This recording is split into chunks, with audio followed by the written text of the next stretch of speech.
आदाब, नमस्कार। मैं नाज़िश रज़ा, वन टीवी में आपका स्वागत है। चलिए सबसे पहले नजर डालते हैं हेडलाइंस पर। केजरीवाल ने दिए नए संकेत, कहा भगवान राम हमारे आदर्श हैं, उन्हीं से प्रेरणा लेकर। एकनाथ शिंदे के बयान पे शिवसेना सांसद संजय राउत ने साधा निशाना, कहा कि एकनाथ शिंदे खुद हमास हैं। मध्य प्रदेश के चुनावी माहौल में दशहरे के पर्व पे राजनीतिक रंग में रंगा नजर आ रहा है। मिडिल ईस्ट में इजराइल और हमास के बीच चल रहे युद्ध को लेकर के पूरी दुनिया में ही अलग माहौल देखने को मिल रहा है। इस संघर्ष पे भारत भी जम के राजनीतिक हो रही है। वहीं महाराष्ट्र के मुख्यमंत्री एकनाथ शिंदे ने शिवसेना के अध्यक्ष और पूर्व मुख्यमंत्री उद्धव ठाकरे पे हमला करते हुए कहा है कि वो तो सत्ता के लिए हमास और हिजाबुल से भी गठबंधन कर सकते हैं। अब इस पर राज्यसभा सांसद संजय राउत ने जवाब दिया है। संजय राउत ने कहा कि एकनाथ शिंदे खुद हमास है। उन्होंने बीजेपी पे हमला करते हुए कहा कि एकनाथ शिंदे के इस बयान से पता चलता है कि बीजेपी ने आपके दिमाग में कितने गंदे कीड़े डाल दिए हैं। दरअसल मंगलवार को आज़ाद मैदान में दशहरा रैली को संबोधित करते हुए एकनाथ शिंदे ने कहा वे अपने स्वार्थी उद्देश्यों और कुर्सी के लिए हमास, हिजाबुल मुजाहिदीन और लश्कर तैयब जैसे आतंकवादी का संगठन को भी गले लगा सकते हैं। भाषा आहेत, असंख्य प्रांत आहेत। फेडरल स्टेट का मतलब क्या है डेमोक्रेसी में? जो यूनाइटेड स्टेट में है वो इंडिया में है। इस प्रकार से होता है। लेकिन कोई नया शगुफा लेकर प्रधानमंत्री जा रहे हैं। अपने अपने स्टेट को आप मजबूत करिए, लेकिन जहां बीजेपी की सरकारें नहीं है वहां आप क्षेत्रवाद को बढ़ावा दे रहे हैं। आप तेलंगाना में जाकर क्या कर रहे हो? जब महाराष्ट्र में उद्धव ठाकरे जी की सरकार थी तो आप क्या कर रहे थे? आप पश्चिम बंगाल में जाकर क्या बोल रहे हो? जहां आपकी सरकारें नहीं है वहां आप उस राज्य में अस्थिरता पैदा कर रहे हो। फिर जातीयवाद हो, धर्मवाद हो, सब कुछ हो। जब उद्धव ठाकरे मुख्यमंत्री थे तो आपने महाराष्ट्र को मदद नहीं की, लेकिन सरकार जब से बदल गई तब आप वहां से खजाना खुला कर दिया है महाराष्ट्र के लिए। तो जिम्मेदार कौन है? जो क्षेत्रवाद को बढ़ावा मिल रहा है या जातीयवाद को बढ़ावा मिल रहा है, जिम्मेदार कौन है? कल जिस तरह से मुख्यमंत्री ने हमास से तुलना की, आतंकवादी लश्कर तैयबा से तुलना की। किसकी? शिवसेना। कौन सी शिवसेना? ये खुद ही हमास है। ये खुद ही हमास है। देखिए, मैं ये नाम नहीं लेना चाहता हूं इस प्रकार से। हमास, लश्कर तैयबा, हिजबुल, हिंदुस्तान में खास करके महाराष्ट्र में ये इस प्रकार की जो संगठन और नाम है उनका कोई महत्व हम मायने नहीं रखते, लेकिन उनके दिमाग में हमास और धमास भरा है। ये सब बातें आप 2024 में करें, क्योंकि आप सत्ता में नहीं रहे। मध्य प्रदेश में सपा और कांग्रेस के बीच सीट बंटवारे पे कांग्रेस नेता दिग्विजय सिंह का कहना है कि कमलनाथ ने क्या कहा मुझे नहीं पता है, लेकिन उन्होंने कैसे कहा, लेकिन किसी के बारे में ऐसा कुछ नहीं कहना चाहिए। कमलनाथ ने भेजा टीम मेरे पास।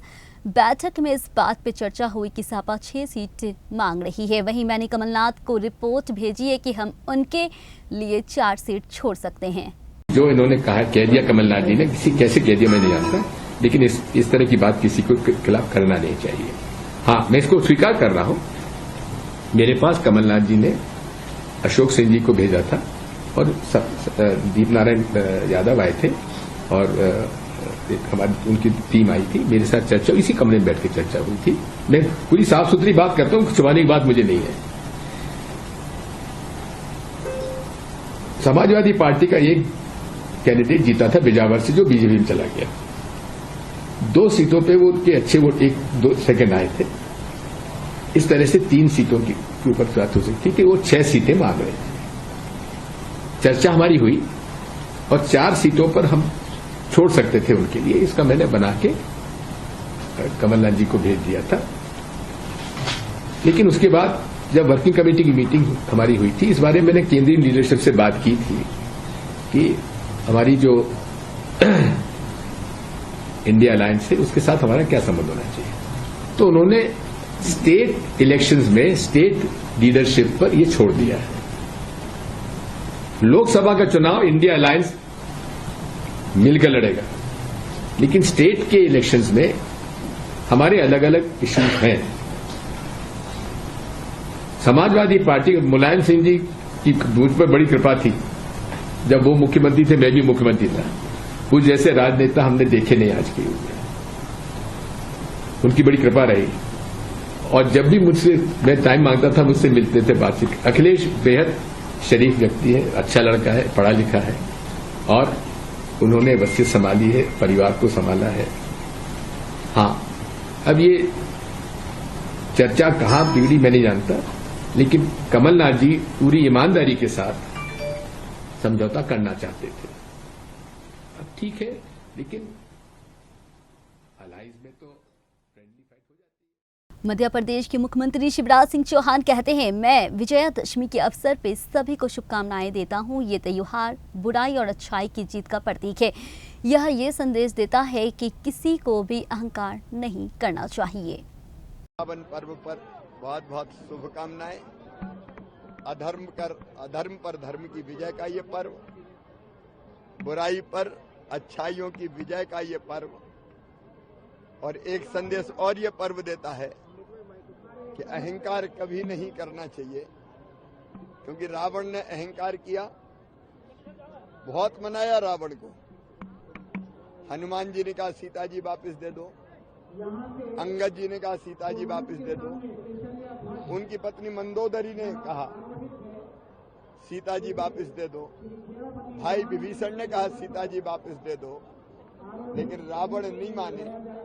और उनका अहंकार और नारी का अपमान जो उन्होंने किया था, मां का अपमान उन्होंने किया था, वो अपमान उनको कुल के साथ नष्ट कर गया। इसलिए एक माँ बहन और बेटी का सम्मान करो, अपमान मत करो, और दूसरे कभी घमंड मत करो, अहंकार मत करो। महाभारत में भी यही हुआ, द्रौपदी जी का अपमान हुआ तो एक वंश समाप्त हो गया। और इसलिए हम रावण को तो मारे, लेकिन रावण को मारने के साथ साथ हम अपने अंदर की बुराइयां, वही रावण है, उन बुराइयों को समाप्त करने की कोशिश करें। अच्छाई को बढ़ाएं तो राम अपने आप प्रकट हो जाएंगे, भगवान राम। बुराई अधर्म है, उनको समाप्त करें। अच्छाई धर्म है, उनको अपने अंदर धारण करें, और माँ बहन और बेटी का सम्मान करें, और अपने देश और अपने प्रदेश की प्रगति और विकास के लिए काम करें। मेरी बहुत बहुत। मध्य प्रदेश के मुख्यमंत्री शिवराज सिंह चौहान कहते हैं कि मुझे संतुष्टि है कि प्रहलाद पटेल नरसिंहपुर से विधानसभा चुनाव लड़ रहे हैं। मुझे खुशी है और गर्व है। मैं इस अवसर पे यहाँ हूँ। जब वह नामकरण दाखिल करेंगे तो मुझे इस बात का भरोसा है कि इस नई भूमिका में प्रहलाद पटेल इतिहास रचेंगे। 90 में जो भारतीय जनता पार्टी की सरकार बनी, उसको बनाने में शीर्ष नेतृत्व का मार्गदर्शन, उसके साथ साथ युवा मोर्चे का जबरदस्त योगदान था। जब 1990 में भारतीय जनता पार्टी की सरकार बनी, तब से लेके अब तक कई काम साथ साथ किए, और आज मुझे परम संतोष है कि प्रहलाद पटेल जी अब नरसिंहपुर से विधानसभा का चुनाव लड़ रहे हैं। मैं प्रसन्न भी हूं, गर्व भी महसूस करता हूं, और मेरे मन में संतोष भी। और आज उनका फॉर्म भरा जाएगा, इस अवसर पर मैं आया हूं। मेरे मित्रों, भगवान हर किसी को विशेष काम के लिए भेजता है। मैं अंतरात्मा से कहता हूं, हम लोग भी किसी न किसी निमित्त इस धरती पर भेजे गए हैं, आए हैं। और इस राजनीतिक क्षेत्र में जो दायित्व मिला, मेहनत और ईमानदारी से हमने पूरी करने की कोशिश की, और मुझे पूरा विश्वास है कि इस नई भूमिका में प्रहलाद पटेल जी एक नया इतिहास रचेंगे। वैसे ही मेरे साथी, चाहे उदय जी हो या मुलायम भैया हो या महेंद्र जी हो, एक सुगठित टीम है हमारी। आप थोड़ा कल्पना करके देखिए, लंबी बात नहीं करूंगा, दोनों चीजों की। मणिपुर मुद्दे के बारे में पूछे जाने पर रायपुर के छत्तीसगढ़ के मुख्यमंत्री भूपेश बघेल कहते हैं, हमारे विश्व गुरु कहते हैं कि हमारी सीमाएं सुरक्षित है, जबकि मोहन भागवत जी कहते हैं कि इसके पीछे बाहरी ताकतें हैं। उनके बयान बिल्कुल विपरीत है। उनके बीच उन्हें तय करना होगा कि कौन सही बात कह रहा है और देश को बता रहा है। अगर एक सही बात रहा तो दूसरा गलत है। उन्होंने देश को गुमराह नहीं करना चाहिए। एक बयान है जिसमें वो कह रहे हैं कि मणिपुर के हालात सुधर रहे हैं और कुछ बाहरी ताकत है और कुछ देश के लोग हैं जो नहीं चाहते कि भारत आगे बढ़े। तो दो प्रमुख लोगों की बात मैं बता देता हूं। एक हमारे विश्व गुरु हैं, वो कहते हैं कि हमारे भारत की सीमाएं सुरक्षित। दूसरी तरफ मोहन भागवत जी हैं जो संघ प्रमुख हैं, वो कहते हैं कि बाहरी ताकत उसमें लगी हुई है। तो दोनों अब तय कर ले कि कौन सच बोल रहा है। दोनों बात में दो बिल्कुल विरोधाभास है। भागवत जी कह रहे हैं और मोदी जी कह रहे हैं, दोनों अंतर विरोध है। अब कौन सही बोल रहे हैं ये दोनों मिलकर तय कर लें और देश को बताएं कि देश सीमाएं सुरक्षित है, तो फिर बाहरी ताकत आ कैसे गया। और मोहन भागवत जी कह रहे हैं तो गलत नहीं बोल रहे हैं, बाहरी ताकत आई है, तो फिर विश्व गुरु जो कह रहे हैं वो गलत है। दोनों विरोधाभास है, तो ये दोनों मिलकर गुमराह मत करे देश को। चुनाव प्रचार के तहत कांग्रेस महासचिव प्रियंका गांधी वाड्रा के आज राजस्थान दौरे पर सीएम अशोक गहलोत का कहना है कि प्रियंका जी के आज राज्य के दौरे के दौरान महिलाओं के लिए कुछ बड़ी घोषणाएं की जाएगी। जिनमें लिखा है प्रियंका जी आ रही है तो महिलाओं के लिए कोई बड़े अनाउंसमेंट भी होंगे, उनका इंतजार सभी को होना चाहिए। और हम लोग वहीं जा रहे हैं मीटिंग के अंदर, बहुत शानदार मीटिंग होगी और कई फैसले होंगे वहाँ पर, थोड़ा इंतजार किया जाएगा। हर साल 10 दिनों तक चलने वाला दशहरा पर्व मंगलवार को समाप्त हो गया है। वहीं मंगलवार को लाल किले में आयोजित रावण दहन कार्यक्रम के दौरान दिल्ली के मुख्यमंत्री अरविंद केजरीवाल ने कहा कि उनकी सरकार भगवान राम के आदर्शों से प्रेरणा लेकर राष्ट्रीय राजधानी के लोगों की सेवा करने का प्रयास कर रही है।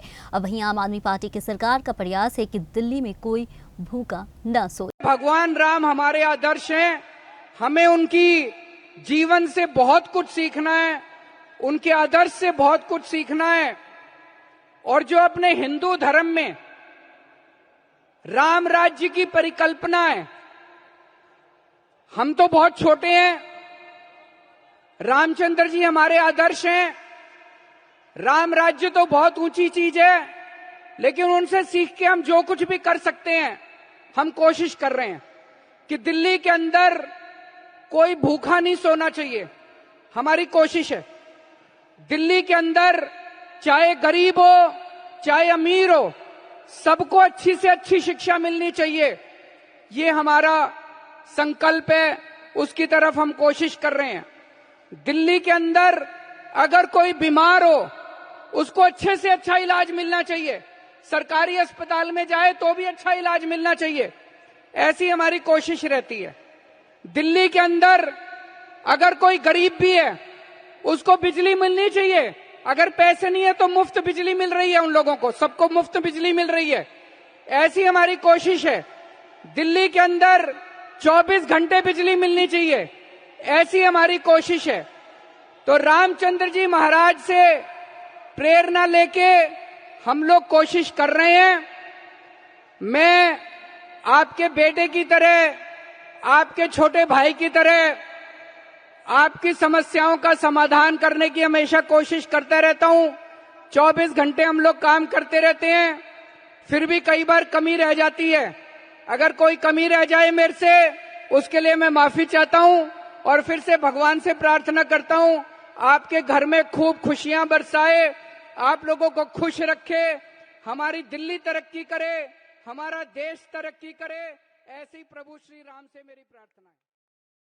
राज्यपाल बनवारी लाल पुरोहित से मुलाकात के बाद पंजाब बीजेपी प्रमुख सुनील जंगखेड़ ने कहा है कि मैं आपके सामने ये बात रखना चाहता हूं कि ये सरकार किस तरह की ओछी हरकतें कर सकती है। 3 मुद्दे हैं। पहला, उन्हें आत्महत्या करने के लिए मजबूर किया गया। दूसरा, उनके पति को फंसाया गया है और मांग करते हैं कि न्याय हो। तीसरा, धरने पे बैठे सहायक प्रोफेसर की मांगों पे ध्यान दिया जाना चाहिए। वहीं चौथे, इस सरकार की अहंकार और उनकी ओछी हरकतों का जवाब कौन देगा। मैं इस करके थोड़े सामने रखना चाहना भी आ सरकार किस हद ताईं घटिया हरकतां कर सकती है। ਇਹਦੇ ਕਰਕੇ ਅੱਜ ਸਾਨੂੰ ਇਹਨਾਂ ਨੂੰ ਨਾਲ ਪੈਨਸ਼ਨ ਨਾਲ ਲੈ ਕੇ ਆਣਾ ਪਿਆ। ਇਹ ਭਰਾ ਹੈਗੇ ਭੈਣ ਬਲਵਿੰਦਰ ਕੌਰ ਦੇ ਬਲਦੇਵ ਜੀ, ਇਹਨਾਂ ਨੇ ਗੁਰਦੇਵ ਜੀ, ਇਹਨਾਂ ਦਾ ਤੁਸੀਂ ਸਾਰੇ ਇਹਨਾਂ ਦਾ ਦਰਦ ਸਮਝੋ। 3 ਮਸਲੇ ਇਸ 'ਚ ਪੈਦਾ ਹੁੰਦੇ ਆ ਅੱਡ। ਇੱਕ ਤਾਂ ਜਿਹੜੀ ਬੱਚੀ ਨੇ ਸੁਸਾਈਡ ਕਰਨ ਤੇ ਮਜਬੂਰ ਕੀਤਾ ਗਿਆ।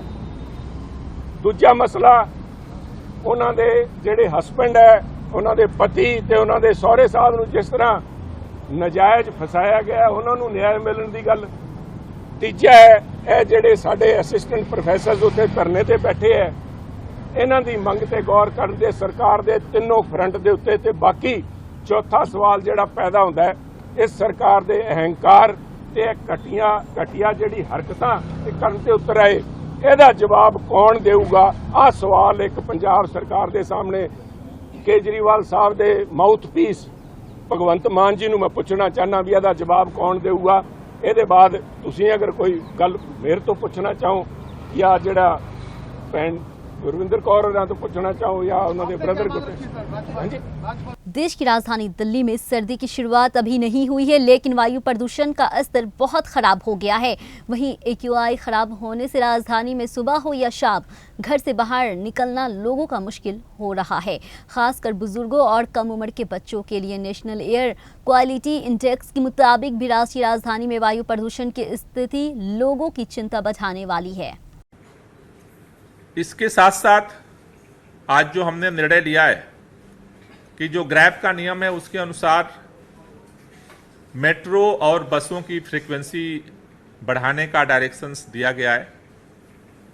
मेट्रो को आज ये डायरेक्शन दिया गया है कि जहां पर वो उनकी जो फ्रीक्वेंसी है मेट्रो की, जहां 7-8 मिनट है, उसे घटा करके 5 से 6 मिनट पे लाया जाए, और जहां पर 5 से 6 मिनट है, यानी कि वहां भीड़ ज्यादा है इसलिए वहां 5 से 6 मिनट है, उसको घटा करके 2 से 3 पर लाया जाए, जिससे कि वहां पर ज्यादा से ज्यादा पब्लिक ट्रांसपोर्ट को लोग यूज कर सकें। साथ ही साथ DTC को ये आज डायरेक्शंस दिया गया है कि वो जो अभी वर्तमान में बसें हैं उनकी भी फ्रीक्वेंसी को बढ़ाएं, ज्यादा से ज्यादा बसों को सड़क पर लाएं, और साथ ही साथ पर्यावरण बस सेवा को शुरू करने के लिए प्राइवेट बसों को जो लेने की जो प्रक्रिया है उसे भी शुरू कर दें, जिससे कि पब्लिक ट्रांसपोर्ट को ज़्यादा से ज़्यादा जो है वो बढ़ावा दिया जा सके। मैं आज की मीटिंग में एक चीज़ हमने नोट किया है कि दिल्ली के अंदर अब एयर क्वालिटी जैसा कि पूर्वानुमान था, पूर्वानुमान के अनुसार ही अब मुझे लगता है कि अगले 20 से 25 दिन, जो अगला महीना अगर हम कहें तो ये सर्दियों के महीने में एयर क्वालिटी की स्थिति खराब होती रही है। लेकिन आज जो मीटिंग हमने की थी उसमें सभी विभागों के सेक्रेटरीज को बुलाया गया था, लेकिन हमने एक चीज़ ये नोट किया कि अभी भी हमारे जो सेक्रेटरीज हैं, अलग अलग विभागों के जो हेड हैं, उनके लिए अभी प्रदूषण प्राथमिक मुद्दा नहीं बना है। एक भी सेक्रेटरी आज की मीटिंग को ज्वाइन नहीं किया, और कई विभागों के ऐसे प्रतिनिधि आए थे जिनको अभी कुछ भी नहीं पता कि उनके विभाग में ग्रैब 2 को लेकर के क्या तैयारी है। तो मेरा सभी जितने सेक्रेटरीज हैं, जितने अलग अलग विभागों के हेड्स हैं, उनसे मेरा निवेदन है कि ये 1 महीना युद्ध स्तर पे काम करने का है। मेरा चीफ सेक्रेटरी से भी ये कहना है कि सभी अधिकारियों को इसके लिए सुनिश्चित करें, क्योंकि जब तक सीनियर अधिकारी अगर एक्टिव मोड में नहीं आते हैं तो किसी भी विभाग में इम्प्लीमेंटेशन कराना काफ़ी टफ काम हो जाता है।